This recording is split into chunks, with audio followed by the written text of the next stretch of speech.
What's up, everyone? Welcome back to another review. This time we're taking a look at Money Train, starring Wesley Snipes, Woody Harrelson, and Jennifer Lopez. Money Train tells the story of these two New York City cops, Charlie and John, who get the idea to rob a money train so that Charlie can pay off his gambling debts. That's the overall story for Money Train. Let's talk about it. I overall thought that Money Train was a good action movie. I don't think this movie is a I don't think this is a great movie by any stretch of the imagination, but I do think that it is a gem in the action genre, and it is pretty much backed up by the performances of Harrelson and Snipes. And I think without those two, this movie would have been a complete just uninteresting and just not good overall. So, without further ado, let's talk about it for a little bit. Yeah, now, as I already mentioned, Snipes and Harrelson.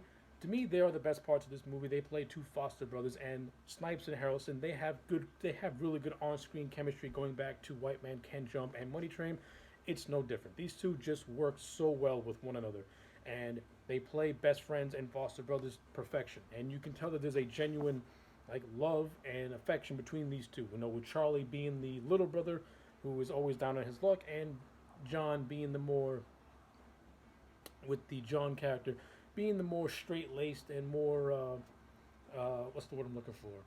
The more proper brother, I guess. The one who does not get himself into most trouble. That's the John character. And I like how these dual personalities play off one another. And you need to have talents like Snipe and Harrelson, or else these two characters will come across as not so likable.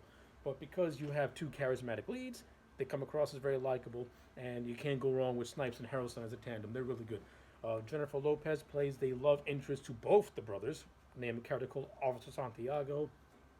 J Lo, always easy on the eyes, just not easy in the acting department. Though I do think that this movie did try to establish a love triangle with her and the two brothers. I don't think it did a really good job with it, to be honest with you. But I think it could have been done a whole lot better. But the developing romance between Santiago and the John character, I do think was the better developed.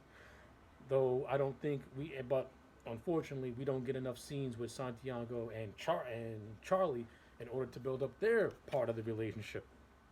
Like the relationship is really more one-sided, and if you're gonna do a love triangle, show me more scenes of Charlie and Santiago together, as opposed to Santiago and Johnny together, because you're pretty much making Johnny the main love interest for Santiago, and Charlie's pretty much left out, even though he's the first one to pretty much want to go after her. So I think that could have been done a whole lot better, to be honest with you. Robert Blake is in this movie as well. He plays this character called Patterson, who's the captain to both these guys. He's in charge of the money train. Pattinson comes across as just a heartless dick, and he gets his at the end of the movie, which is great. But I thought Blake did a good job of just making this guy the most detestable human being you could possibly think of.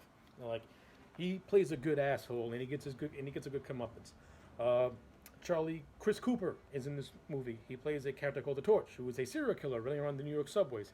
I think this subplot is completely underutilized and completely not necessary, and it does create a tonal conflict with this movie. See, Money Train tries to be like an action comedy, and then the stuff with the Torch, it kind of makes this movie go down a more grimmer path, and it kind of conflicts a little bit. And not only that, the whole Torch subplot, there's not enough screen time to even develop it.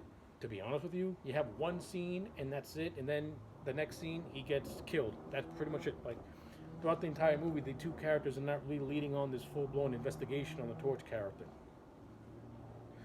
until you get like a real full blown investigation. Which at least to me it didn't. It was more focused on building up the romance than it is about doing an investigation. I mean, if you're going to devote a lot of the screen time to Johnny and Santiago forming a romance, then you could have at least had the Charlie character, doing the investigation on the Torch character instead of having scenes of the mob sprinkled throughout kicking his ass. I think you kind of underutilize the Torch subplot and character that way. And to me, Chris Cooper is kind of underutilized in this movie because in the scenes he's in, I actually was kind of liking the Torch character. I actually thought they were going to do something with it. But they don't really do much, and it's kind of wasted. This movie really does not really pick up until Charlie does heist the money train, and pretty much the last act of this movie is where it's really the best.